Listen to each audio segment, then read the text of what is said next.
Karyavattom LNCPE cycling വെലോഡ്രോമിൽ നടന്ന സംസ്ഥാന track cycling ചാമ്പ്യൻഷിപ്പിൽ തിരുവനന്തപുരം ഓവറോൾ ചാമ്പ്യന്മാരായി. കോട്ടയം 2ാം സ്ഥാനവും എറണാകുളം ജില്ല 3ാം സ്ഥാനവും സ്വന്തമാക്കി. കേരള സൈക്ലിംഗ് അസോസിയേഷൻ സംഘടിപ്പിച്ച സംസ്ഥാന ട്രാക്ക് സൈക്ലിംഗ് ചാമ്പ്യൻഷിപ്പിൽ 87 പോയിന്റോടെ തിരുവനന്തപുരം ജില്ല ഓവറോൾ ചാമ്പ്യന്മാരായി. കോട്ടയം ജില്ല 36 പോയിന്റോടെ 2ാം സ്ഥാനവും എറണാകുളം ജില്ല 24 പോയിന്റോടെ 3ാം സ്ഥാനത്തും എത്തി. നവംബർ 15-16 തീയതികളിലായി കാര്യവട്ടം LNCPE സൈക്ലിംഗ് വെലോഡ്രോമിൽ നടന്ന ചാമ്പ്യൻഷിപ്പിന്റെ ഉദ്ഘാടനം കടകംപള്ളി സുരേന്ദ്രൻ MLA നിർവഹിച്ചു. സൈക്ലിംഗ് മേഖലയ്ക്ക് വലിയ പ്രാധാന്യവും ആ മേഖലയിൽ ധാരാളം നേട്ടങ്ങളും സൈക്ലിംഗ് താരങ്ങൾ കൈവരിച്ചതായിട്ട് കാണാൻ വേണ്ടി സാധിക്കും. സമീപകാലത്തായിട്ട് ചില പുറകോട്ട് പോക്കലുണ്ട് എന്ന് മനസ്സിലാക്കുകയാണ്.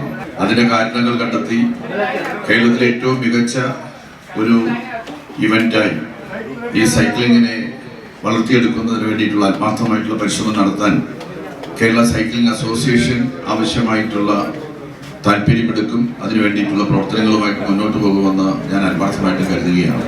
ദേശീയ സൈക്ലിംഗ് മത്സരം നടക്കാൻ വേണ്ടി പോവുകയാണ് ജാർഖണ്ഡിൽ വെച്ച്.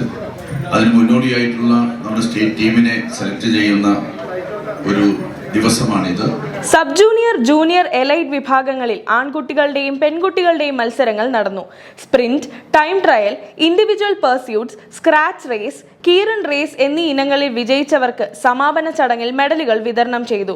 Sai LNCPE NCOE director NS Ravi ചടങ്ങിൽ മുഖ്യാതിഥിയായി. സംസ്ഥാന president Kottukal Krishnakumar, chairman Sudheesh Kumar SS, secretary Vinod Kumar K, LNCPE principal G Kishore, treasurer GS Padmakumar, cycling federation of India നിരീക്ഷകൻ Anoop S Nair, Kerala state sports council നിരീക്ഷകൻ AAMK നിസാർ, മറ്റ് ഭാരവാഹികൾ എന്നിവർ ഉദ്ഘാടന സമാപന ചടങ്ങുകളിൽ പങ്കെടുത്തു.